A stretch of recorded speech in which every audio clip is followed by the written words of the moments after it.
हम पढ़ रहे थे बीकानेर का इतिहास। क्या पढ़ रहे थे? बीकानेर का इतिहास।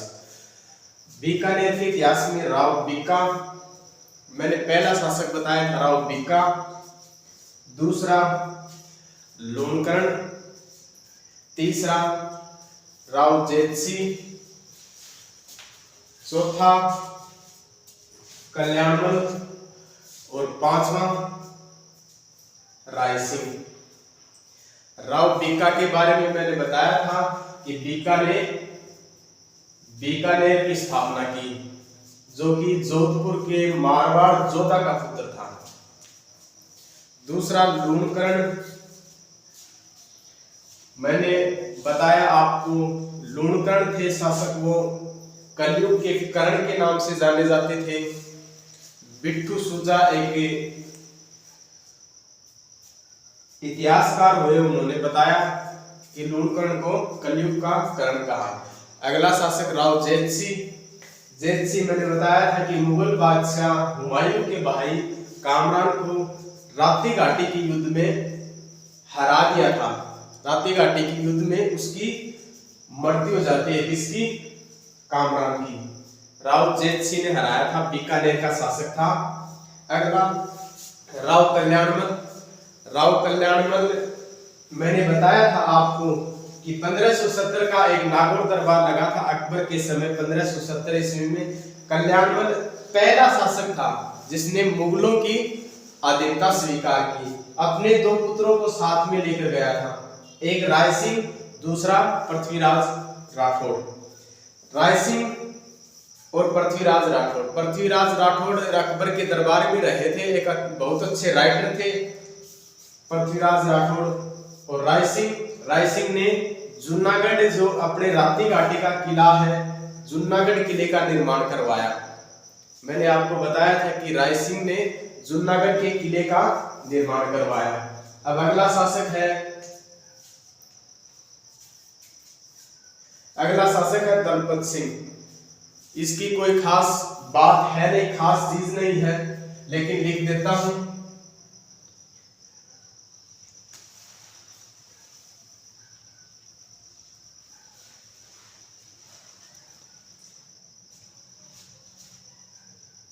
दलपत सिंह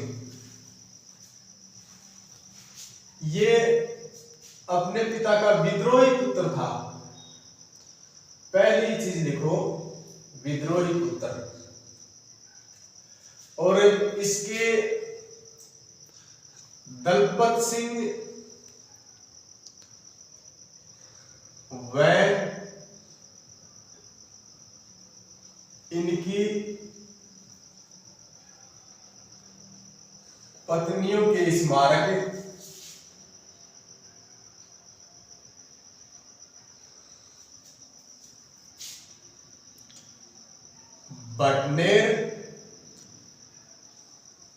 बटनेर दुर्ग में स्थित है।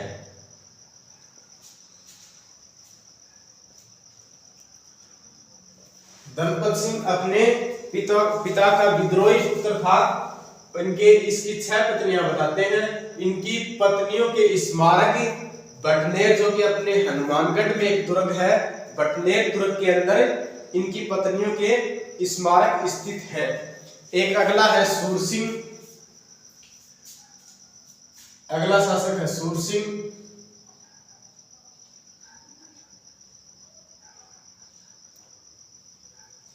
सूरसिंह, इसने सूर सागर तालाब का निर्माण करवाया। सूर सागर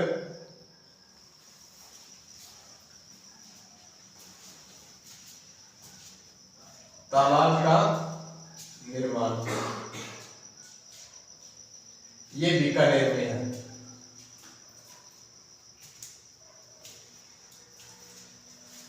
दलपत सिंह अपने पिता का विद्रोही पुत्र था। इनकी पत्नियों के स्मारक बटनेर दुर्ग में है। और अगला शासक है सूरसिंह। सूरसागर तालाब का निर्माण करवाया। इसमें से कोई भी क्वेश्चंस पूछने की संभावना नहीं है। अगला जो मुख्य शासक है कर्ण सिंह। इंपॉर्टेंट ये है अपने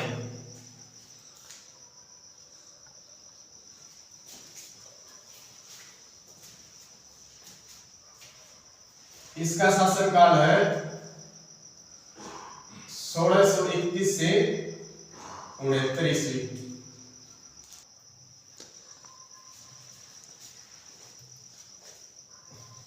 मतीरे की रानी,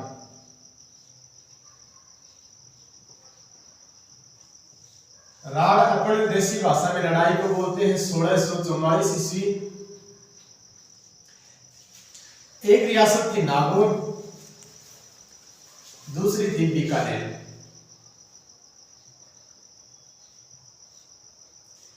नागौर का शासक था अमर सिंह और बीकानेर के अपने करण सिंह। करण सिंह के बारे में पढ़ रहे हैं। और ये रात तो वास्तव में एक जोखड़िया गांव को लेकर हुई थी।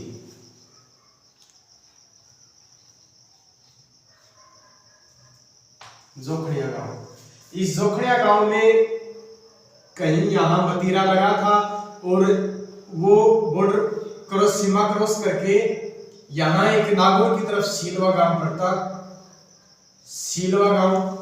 है। सीलवा गांव के अंदर आके यहां मतीरा लग गया है। बीकानेर और नागौर रियासत के जो किसानों के खेत लगते थे, बीकानेर वाले किसान ने कहा कि मेरे खेत में है तो मैं मतीरा तोड़ूंगा, और सीलवा वाले किसान ने कहा कि मतीरा मेरी तरफ लगा है तो मैं मतीरा तोड़ूंगा। और ये राड़ बढ़ते बढ़ते किसानों के मध्य और फिर गांवों के मध्य और बढ़ते बढ़ते राजाओं के मध्य, शासकों के मध्य हो गई। इसलिए अपन बोलते हैं इसको मतीरे की राड़। मतीरा आप समझते हो, तरबूज को बोलते हैं।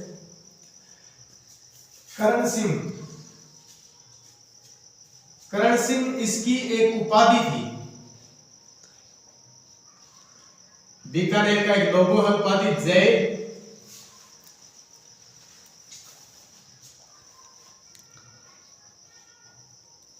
जंगलधर बादशाह।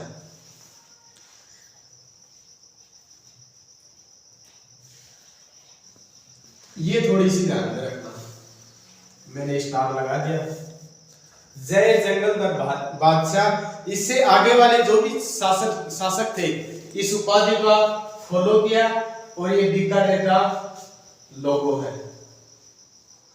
जय जंगलधर बादशाह, इसके शासनकाल में, करण सिंह के शासनकाल में, औरंगजेब इसका समकालीन मुगल शासक था।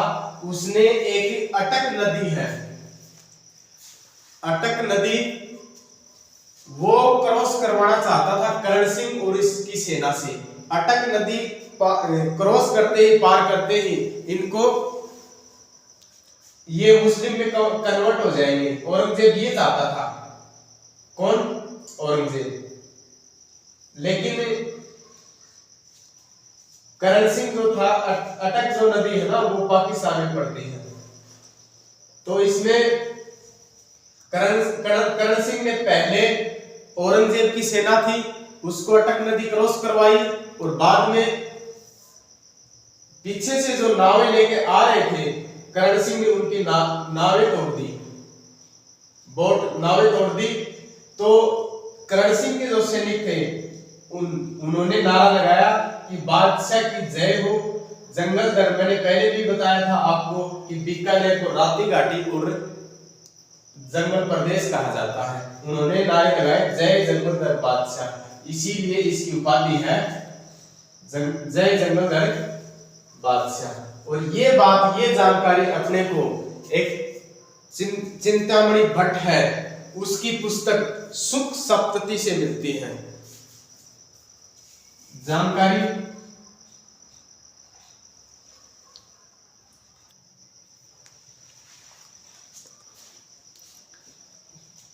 चिंतामणि भट्ट लेखक है, राइटर है, इसकी पुस्तक है सुख सप्तति। जय जंगलधर बादशाह की उपाधि की जानकारी हमें चिंतामणि भट्ट की पुस्तक सुख सप्तति से मिलती है। फिर करण सिंह एक अच्छे राइटर थे। इनकी पुस्तक का नाम है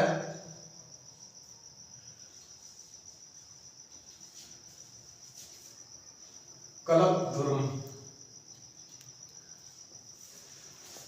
पुस्तक का क्या नाम है? कल्पद्रुम। सॉरी, साहित्य कल्पद्रुम। साहित्य कल्पद्रुम। इनकी पुस्तक का नाम है साहित्य कल्पद्रुम। इसके दरबार में दरबारी विद्वान भी रहते थे। एक गंगाधर मैथिली, जिसकी पुस्तक का नाम कर्ण भूषण और काव्य डाकिनी। कौन है? गंगाधर मैथिली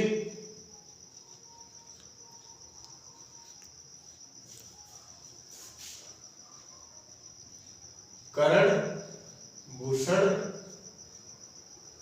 और एक काव्य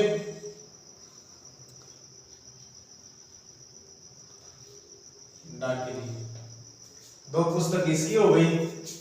अच्छे राइटर है स्वयं साहित्य कल्पद्रुम और गंगाधर मैथिली कर्ण भूषण और काव्य डाकिनी। एक होशिंग भट्ट थे कर्ण वंश। एक होशिंग भट्ट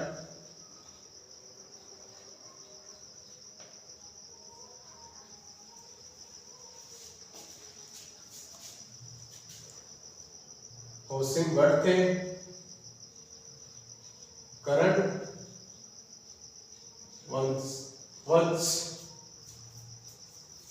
ये तो हो गए इसके इनकी किताबें। ये दरबारी विद्वान हो गए। ये स्वयं ऊपर वाले स्वयं हो गए। पुस्तक कौन कौन सी है? साहित्य कल्पद्रुम, गंगाधर मैथिली की कर्ण भूषण और काव्य डाकिनी, होशिंग भट्ट की कर्ण वंश। अगले शासक है अनूप सिंह 1669 से 98। अगले शासक है अनूप सिंह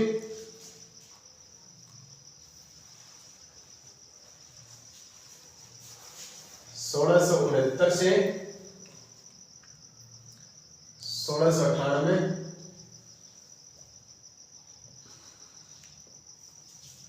इसकी खास बात यह है कि ये भारत के दक्षिणी अभियानों में, भारत के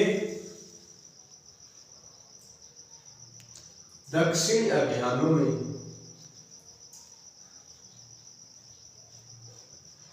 विजय प्राप्त करने के बाद औरंगजेब ने इसको उपाधि दी थी माही मरातिब की। इसमें भी ये चीज ध्यान में रखनी है। ये तो आपको याद रखनी है। अनूप सिंह के बारे में आपको याद रखना है कि दक्षिणी भारत के अभियानों में अनूप सिंह गए थे। उसमें दक्षिणी भारत के अभियानों को जीतने के बाद औरंगजेब ने इसको उपाधि दी थी माही मरातिब की। किसको? अनूप सिंह को। भारत के दक्षिण ज्यादातर रायसिंह की भी दक्षिणी अभियानों में ड्यूटी लगाई हुई थी और इसकी अनूप सिंह की भी। तो अनूप सिंह की दक्षिणी अभियान जीतने के बाद इसको उपाधि दी थी किसकी? माही मरातिब की। और ये उपाधि किसने दी? औरंगजेब ने। और इसने बीकानेर में एक पुस्तकालय की अनूप पुस्तकालय की स्थापना की और 33 करोड़ देवी देवताओं का मंदिर बनवाया। 33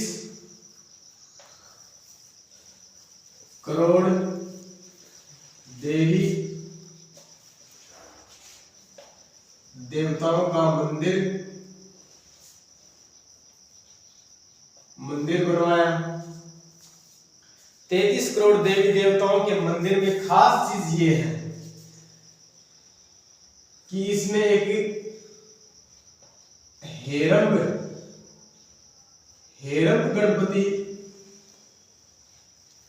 गणपति की मूर्ति है, मंदिर है।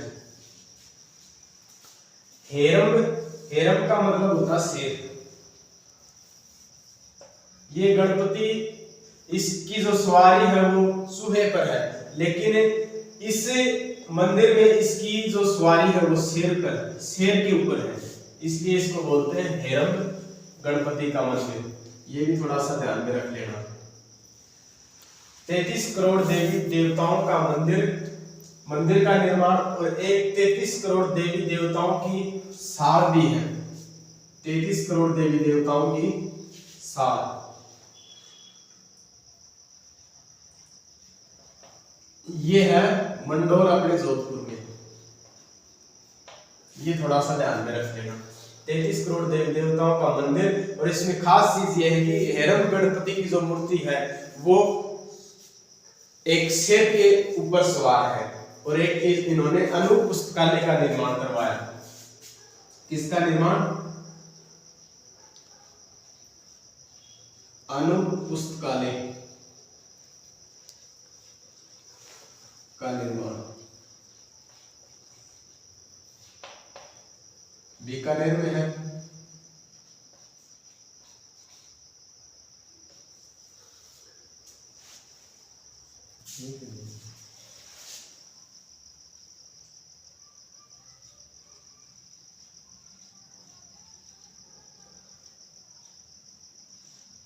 अनूप सिंह की पुस्तकें।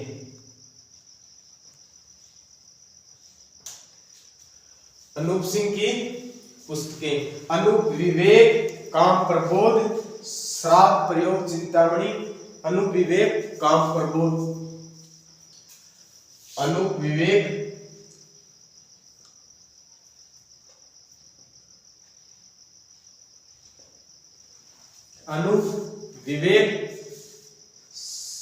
श्राद्ध प्रयोग चिंतामणि।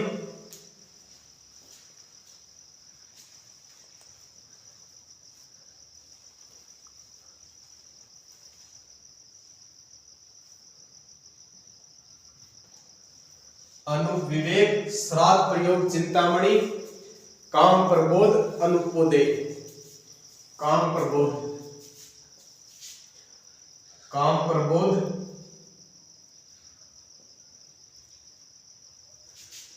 एक है अनुपोदय।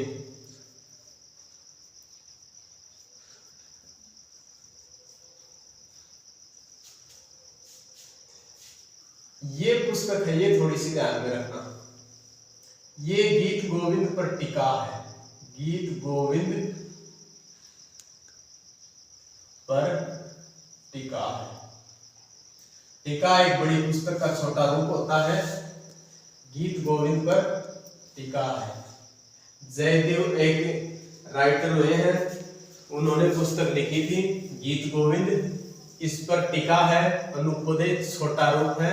एक मैंने कुंभा की भी बताई थी, रसिक प्रिया, आपको ध्यान में हो तो। रसिक प्रिया कुंभा पर बताई थी। एक अगले दरबारी भाव भट्ट, संगीत अनूप अंकुश। भाव भट्ट, ये दरबारी विद्वान है। संगीत अनूप, इन्हीं के नाम पर। अंकुश, एक है अनूप संगीत रत्नाकर। अनूप संगीत रत्नाकर। संगीत अनूप अंकुश, अनूप संगीत रत्नाकर। और अगली है अनूप संगीत विलास। अनूप संगीत विलास। अनूप संगीत विलास।